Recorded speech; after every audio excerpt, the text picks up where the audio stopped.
మీకు 151 సీట్లు వచ్చినప్పుడు కదా, నేను 2 చోట్ల ఓడిపోయినప్పుడు కదా మీ ఎదుర్కొని బలంగా నిలబడింది. అంటే గుండెల్లో ఎంత దమ్ము ఉండాలి, రక్తంలో ఎంత వేడి ఉండాలి మీలాంటి వాళ్ళు తట్టుకోవాలంటే.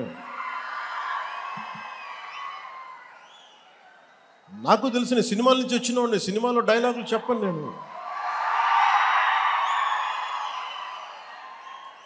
కుత్తుకలు కోసేస్తాం, మిడకాయలు కోసేస్తాం అంటే కోయడానికి మేమేమన్నా చొక్కా ఇప్పి చూపిస్తామా? ఖచ్చితంగా మీరు అద్భుతమైన పాలన చేసి కనుక ఉండుంటే మీరు 11 సీట్లకు వచ్చేవాళ్ళు కాదు. మీరు అంటే ఇది రెలవెంట్ కాబట్టి చెప్తున్నా.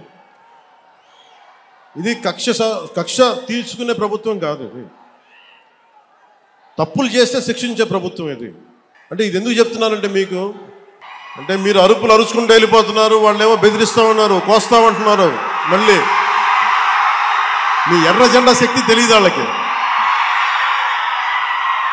మీ గుండెల్లో ఉన్న ఆ వేడి రక్తం గురించి తెలియదు వాళ్ళకి.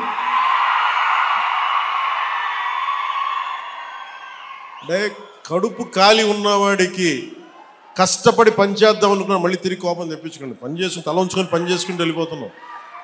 నిజంగా 11 సీట్లు వచ్చిన ఆ పార్టీగా మేము గౌరవిస్తున్నాం. అంతేగాని మేము కుత్తుకులు కోసేస్తాం, రంపాలు తెస్తాం, రంపాలు పెట్టి కుత్తుకులు కోస్తామంటే మీకు తెలుసు కదా, అలాంటి వాటికి తాటాకి చప్పుళ్ళకి మేము భయపడం.